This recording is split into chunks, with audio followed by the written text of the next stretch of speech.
And on the 8th day, God looked down on his planned paradise and said, I need a caretaker. So God made a farmer. Howdy folks, I'm Darren. Welcome to 8th Day Chronicles here at Cross Timbers Farm. Glad to have you with us today. We finally made it to the tractor store and picked us up some oil, some gear oil for our new Mora Rotary hay rake, and we picked us up a new top link for our tractor.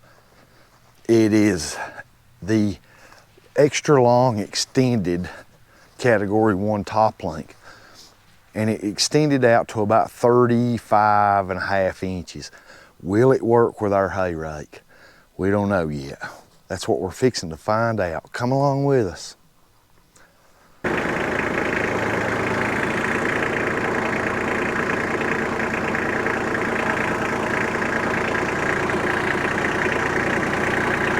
Okay, we got our rake all put together, but we have not lubed it yet.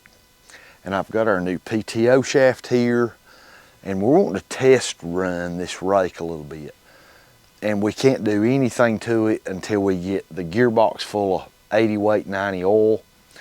The manual is in some kind of measurements that I don't know what it is, but I calculated it on my phone, the capacity of that oil or gear oil. And it equals out to, in US quarts, to about 3.2 or something like that. So we're going to start filling the gearbox with 80 weight 90 gear oil. I bought 4 quarts, that should be plenty.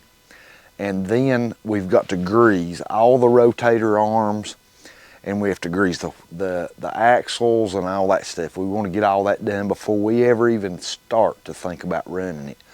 Then we need to grease our new PTO shaft, put some grease in those U-joints and that. And then we're going to see if the new top link hooks up. Here it is. Okay. And it even says it's a county line, if you can see that. And it says top link extra long, Category 1. This thing wasn't cheap, it's like 70 bucks, tax and all. I think $65 or something like that. But it's supposed to be a heavy duty and extend out the extra long length. And I measured it in the store, and it measured out to about 35 5/8 or something like that. Our stock one on our Kubota measures 31. So this is going to give us another 4 to 5 inches. But I don't like rolling them all the way out. That really weakens them. So we're just going to see. We're going to hook it up here in a few minutes and just see what it does. Right here is our fill port. Right there. Okay. We've got it broke loose. And we're going to fill it with what the manual says, 3.1 to 2 quarts.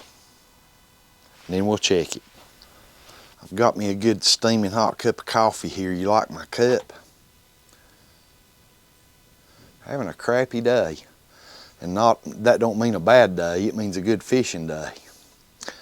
My dad was a huge coffee drinker, and I guess the apple don't grow far from a tree. I am too.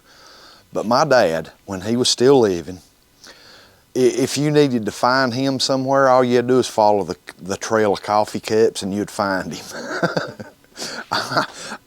Susan says I'm getting the same way. I carry coffee cups around all over the farm and leave them accidentally and forgetfully leave them just sitting around, and she collects them about every other day. Sorry, sweetheart.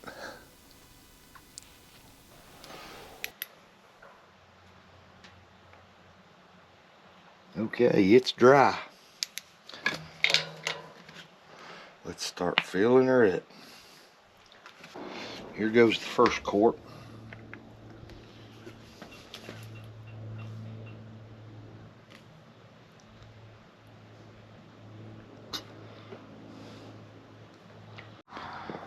Number 2.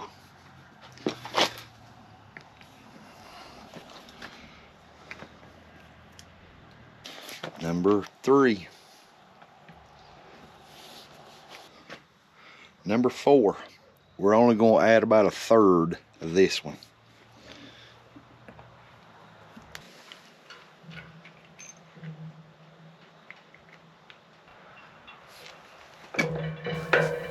Gearbox is full perfectly. 3.3 quarts.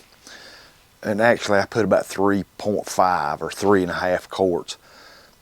Accidentally I put just a little bit too much, but it's a brand new machine and it should be fine. Those gears will spread that around on the walls and everything. It should be okay. Next, grease everything. And I hate this grease gun.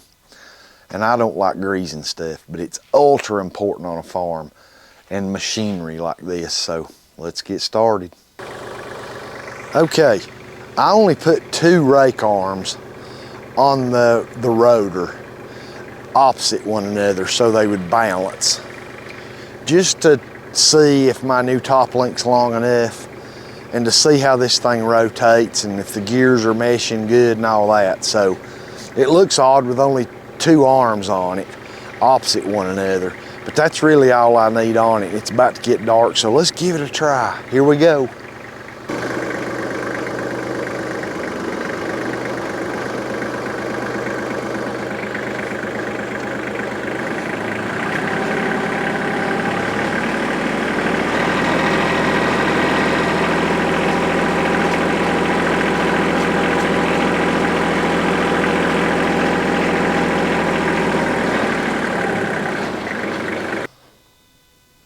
Perfect. Ran just fine. Our new top link is long enough, and there's still plenty of threads down in that turnbuckle or the barrel to be strong. So 2 thumbs up, it works. All right, it's about to get dark on me, so I'm gonna go ahead and get this parked back in under the equipment shed. Everything's greased on it, wheel bearings, axles, all the arms, the rotor basket, the gearbox is full of oil. I could rake hay with that thing tomorrow if I needed to. Fantastic. All right, this job is accomplished. The new top link works.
Howdy folks, it's a few days later.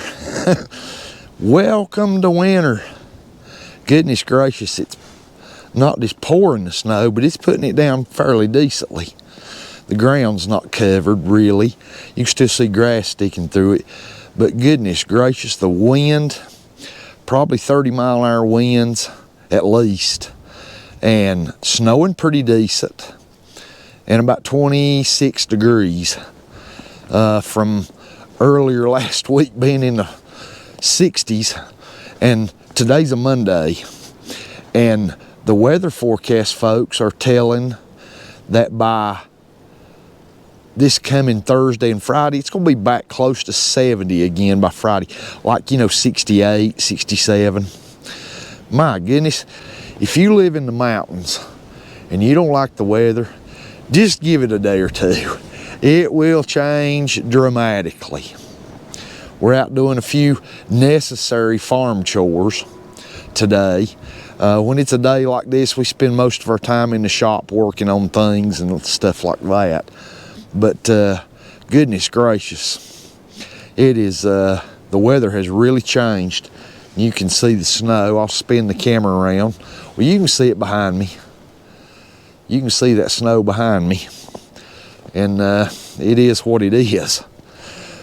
Winter is here. We are not officially in winter. We're still in the fall solstice, but the winter solstice is not far away, and it's already here in the mountains. Let's go to the shop and get out of this snow. We've been out checking water for our poultry and things like that. We got heated water pans for them to keep their water from freezing. And our farm dog, she stays in the basement in a crate at night or when it's too cold, because she's getting pretty old. So we keep her indoors when it gets like this, not in the house, but in our shop in a crate, and where she's nice and warm. So I'm getting pretty cold myself, been out here in this for a little while, so let's get in where it's warm.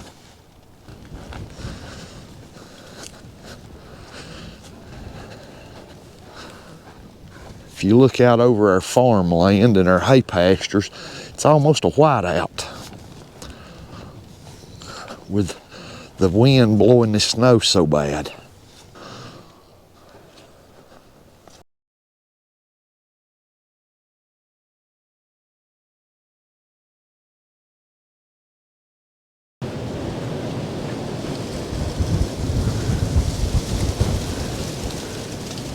The wind here today is absolutely unreal. It's been the windiest fall and early winter. We're not to winter yet, but it's just been unreal. It's a couple days later since our last few video clips for this video. And we have the utility trailer that we rebuilt hooked up to our farm truck. And you'll notice we've got some floor mats in the bed of that utility trailer on top of that new floor. Why do I have floor mats down there? We're fixing to go on a trip here in a few minutes to pick up some farm equipment for infrastructure for our new livestock coming on the farm. And I'm gonna get in out of this wind and tell you about it.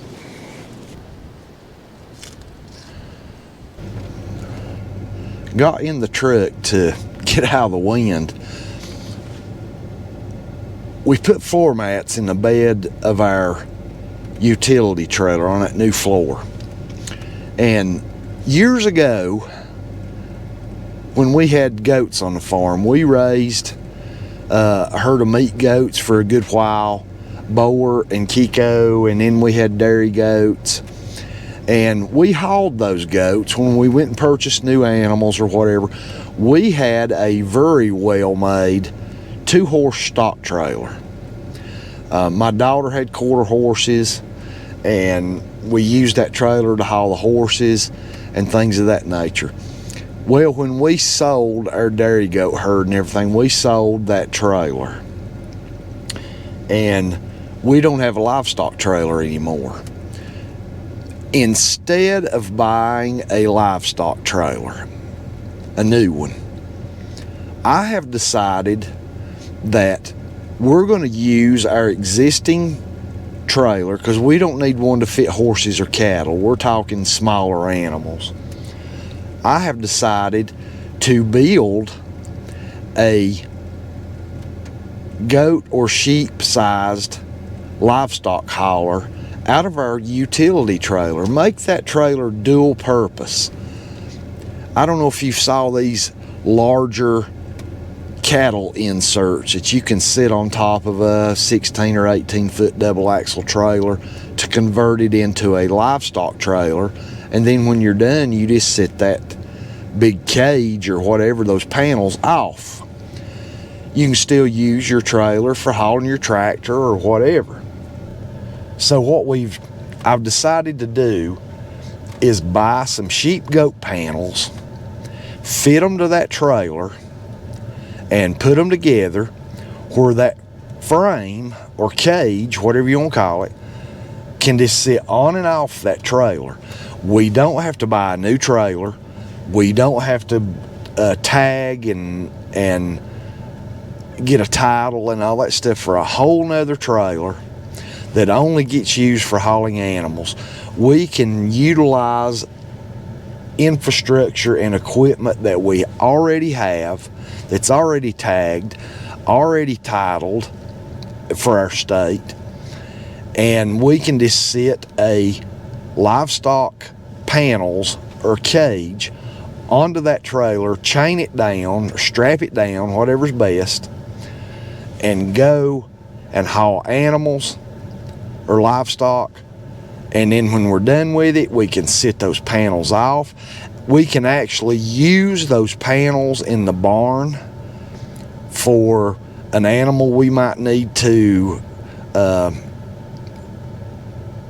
confine due to, you know, it being injured or whatever, and lambing or whatever we might need to do. If we had some lambing that happened in bad weather, whatever. Dual purpose. Use everything that we have in the most efficient manner possible.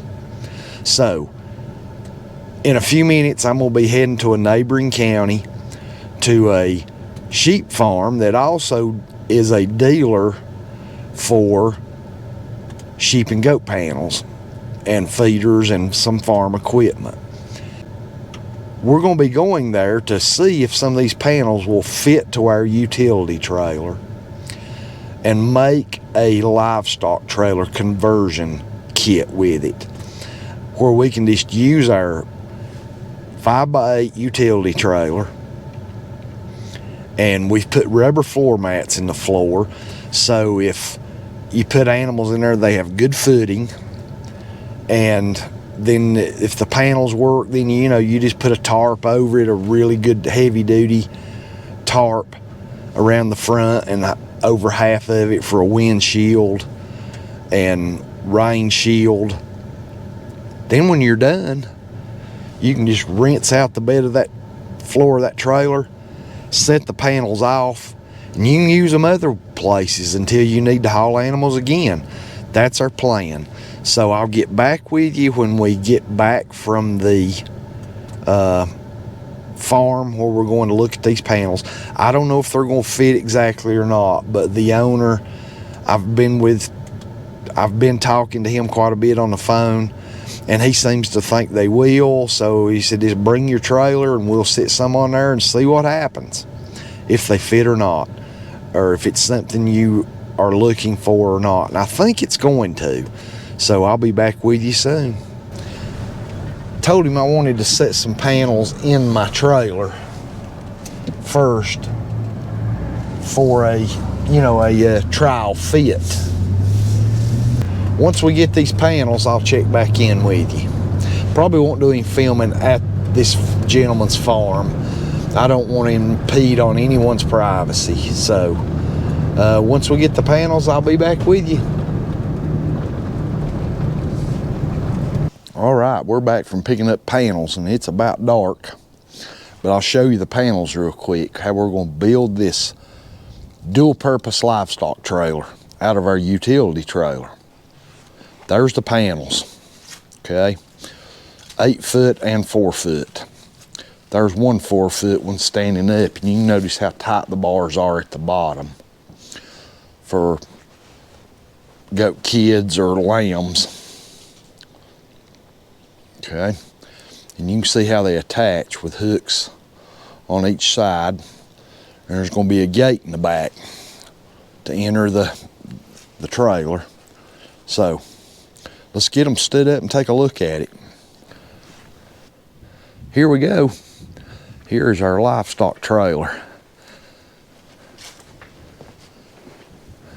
And you can see the bar on top for the walk-through gate. We're going to have to do something about that bar sticking up.